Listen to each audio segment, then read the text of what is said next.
Rolle's Rolls Royce. Rolls Royce গাড়ি কিনবেন নাকি? ওমাগো কোন গাড়ি? এই যে রোলস রয়েস বললেন। ও বলতেই ভালো লাগে। আচ্ছা, মার্সিডিজ ব্র্যান্ডটার থেকে একটা কমফোর্টেবল গাড়ি দরকার। সেটা যদি ওই যে পুরনো মডেলের এলিয়নও হয় সেটা বড়, এসিটা কাজ করলে হয়েছে। গরম, এই গরমের ভিতরে এটাই কি মানে গাড়ি কিনবেন, বিয়ে তো করে ফেলছেন দেখলাম। কোথায় কবে? এই যে দেখলাম একটু আগেই। ও ফুটেজ আছে আমার কাছে। আপনাদের সংসার জীবন কেমন যাচ্ছে? জামিল ভাই কিন্তু অলরেডি কনফিউজড হয়ে গেছিল। আরে আমার মাথায় না এই যে নাটক নিয়ে কথা হচ্ছে, এমন এক নাটকের শুটিং করছি বিয়ের আগে এবং পরে। আচ্ছা, মানে গল্পটা লিখছে হচ্ছে মানে স্ক্রিপ্ট এন্ড গল্প আমাদের শামীম শিকদারের, আর ডিরেক্টর তো পাশেই আছে। তো গল্পটা এত সুন্দর, মানে এটা আমাদের প্রত্যেকের লাইফের সাথেই কানেক্টিং আর কি বিষয়টা। মানে বিয়ের আগ পর্যন্ত যে দেখলেন শুটিং এর সময় আপা যেটা বলতেছিল আর কি, হ্যাঁ 3 মাস আগে বোঝা যায় না তো প্রেম টেম, আপা মানে আচ্ছা যে বিয়ের আগে একটা মুড থাকে, দেন বিয়ে হয়ে যাওয়ার পরে আর ওই মুডটা কাজ করে না, তখন তো মানে হয়েই গেছে বাবা এত কি, যে সময়টা আগে বিয়ের আগে দিচ্ছে। মানে আমাদের এই নাটকের খুব সুন্দর সুন্দর গল্প আছে। মানে মেয়েটা পুকুরে গোছল করছে, ছেলেটা যায় পুকুর থেকে দেখতেছে উকি দিচ্ছে, তারপর বলতেছে হ্যাঁ সবার চোখে ফাঁকি দিয়ে আমার বুকে আমি দেখবো। 1, 2, 3 ঢাকায় জমি জিতে নিন 100% ক্যাশব্যাক সহ 20 কোটি টাকার পুরস্কার। কিন্তু আমাদের তো বিশ্বাসই হচ্ছিল না, আমাদের মনে হচ্ছে যে আপনারা আসলেই হাজব্যান্ড ওয়াইফ এমন ভাবে অ্যাক্টিং করছিলেন। তাই নাকি? ও তাহলে এটা ভালো দিক, এটা আমরা পজিটিভলি নিলাম যে ঠিক আছে, কেউ দেখেই বুঝবে না যে এটা অ্যাক্টিং ছিল, রিয়েলি ভাববে এটা ভালো। আচ্ছা, এটা কি আপনাদের কৃতিত্ব না ডিরেক্টরের? ডেফিনেটলি ডিরেক্টরের। না ডেফিনেটলি ডিরেক্টরের। মানে সেই captain অনেক ভাই of কি the বলেন? আমি মনে করি সবাই টিম ওয়ার্ক, এটা একজনের পসিবল না করা কোনো কিছু। আচ্ছা, আপনারা এই নাটকে এই দুজনকে কেন নিয়েছেন? আমার ডিরেকশনের শুরু থেকে আমি মনুরাবকে চাচ্ছিলাম কিন্তু ব্যাটেবল হচ্ছিল না। হ্যাঁ এটা একদম মানে শুরু থেকে ওনার সাথে আমার কথাই হয়ে যাচ্ছিল, আমরা কাজ করব কেন যেন হচ্ছিল না, ফাইনালি হয়ে গেল। আপনাদের অনেক রিলস আমি দেখি ফেসবুকে। আর আরেকটা বিষয় হচ্ছে যে এই ছোট ছোট গান, নোয়াখালীর ভাষা। আপনার বাড়ি তো নোয়াখালী না? না। ঢাকা নোয়াখালীতে? এটা ভালো ছিল, ঢাকার নোয়াখালী তো সব জায়গায় আছে। মাতোয়াইল। মাতোয়াইল, হ্যাঁ মানে মাতোয়াইল নোয়াখালীতে। ঢাকার মাতোয়াইল, নোয়াখালীর মাতোয়াইল। নোয়াখালীর মাতোয়াইল। ইন্টারেস্টিং, মানে আমিও প্রায় সময় ইনবক্স পাই, কমেন্টস পাই যে মনুর বাড়ি কি নোয়াখালী। এটা ভালো লাগে শুনতে। আর বেসিক্যালি এখন মানুষ মনুরাব কনফিউজ যে নোয়াখালীর ভাষাটা খুবই ভালো মানে আয়ত্ত করছে এবং খুব মানে তার মুখে শুনতে ভালো লাগে, মানে মধু মধু ঝরতেছে। ও মাই গড, থ্যাংক ইউ। এর কৃতিত্বটা আসলে কার? জামিল ভাই। না অ্যাকচুয়ালি আমার এটা হচ্ছে কি আমারে দিলে ভুল হবে, কারণ কি এটা বিকজ প্র্যাকটিসটা ওনার সাথে করা হচ্ছে। আচ্ছা, এটার বেসিকটা ওনার ছিল আগে থেকেই। আমি যখন বেসিকটা কিভাবে ছিল আপনার? আমাদের বাসায় ভাড়াটিয়া ছিল না। আচ্ছা, ভাড়াটিয়ার সাথে ওইখানে তো আর প্র্যাকটিস করেন নাই, ভাড়াটিয়ার সাথে কি প্রেম টেম করছেন নাকি? আন্টি। ও আচ্ছা, আন্টির ছেলে ছিল না? না না না, আন্টির বাচ্চা এতটুকু ছোট। আর প্র্যাকটিসটা করছেন কিভাবে?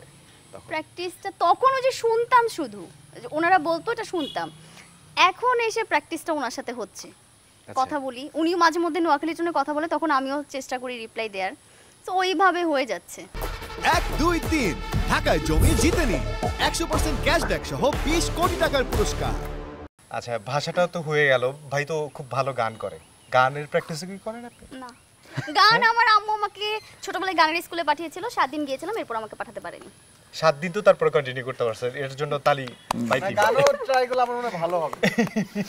আচ্ছা, একটা গান তো ভাইয়া গান গাইলো, আপনি অভিনয় করলেন, কক্সবাজারে শুটিং হলো, গানটা আসলে আপনার কি লেখা ছিল বা আইডিয়া?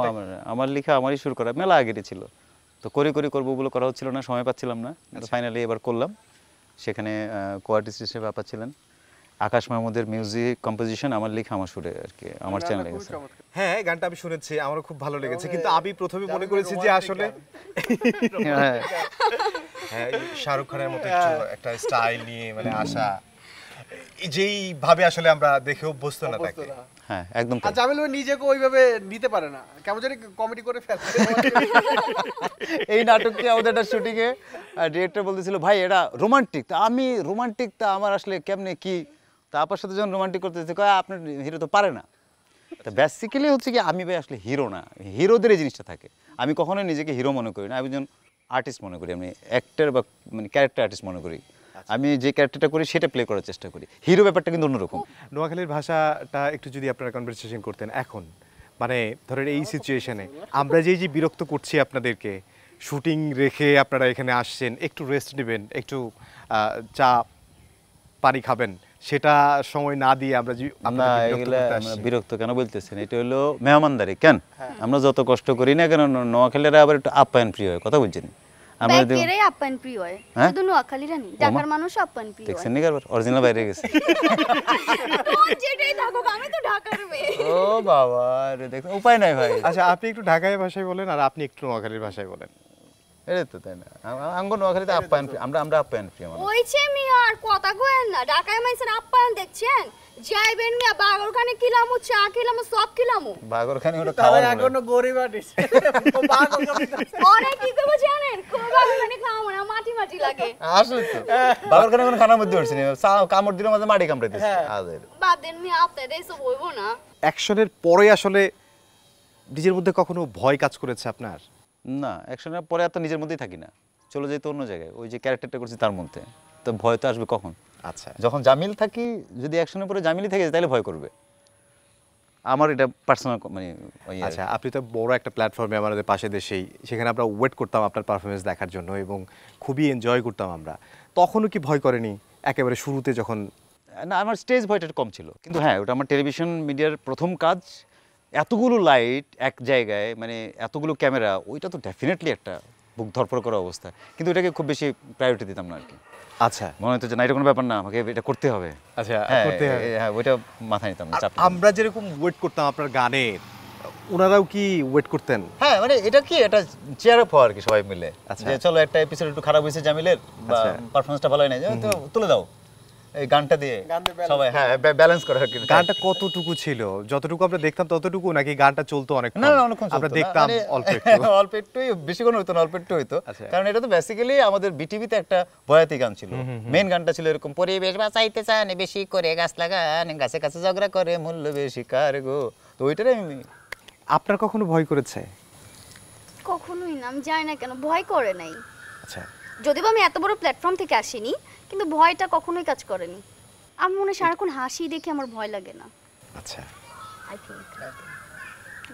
ক্যামেরার সামনে আপনার ভয় লাগে কিনা? আপনি তো ক্যামেরার পেছনে থাকেন, পেছনে কাজ করেন। ভয় লাগার কিছু না, কারণ এত বড় একটা প্রজেক্ট নিয়ে আসি, এত টাকার ব্যাপারে যে ভয় লাগলে মার খেতে হবে, প্রজেক্ট উঠাবো এই টেনশন। না ভাই বলছে কোনো কারণে যদি অনেকে ক্যামেরা সামনে দেওয়া হয় যে এই জায়গাটা করে দাও। না, আমি অ্যাকচুয়ালি একসময় মডেলিং করতাম, ওইটাও খুব একটা ভয়ের বিষয় না। ও ওই একই এইটা লাইনের, জানতাম বুঝছেন? না। আমিও জানতাম না, এই জন্য জানলাম, আজকে জানলাম। আমরা সব দুইটা কাজ করছি একসাথে। এর আগের যে কাজটি করলাম ডিজিটাল দর্জি, সেখানেও একটা মজার ব্যাপার আছে, মেসেজ দিচ্ছে।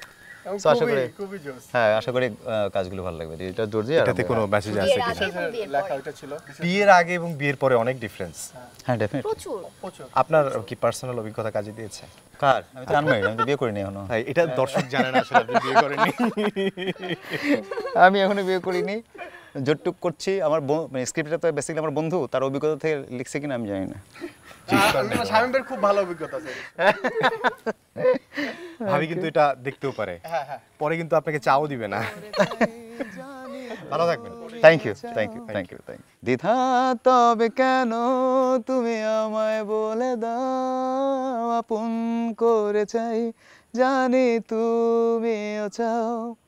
দ্বিধা তবে কেন তুমি আমায় বলে দাও, হাতটি ধরবো বলে বাড়িয়েছি দুহাত, দু চোখের জলে সয়েছি সব আঘাত, আনমনে দাঁড়িয়ে থাকা আমি কাছে, তবু তুমি একা।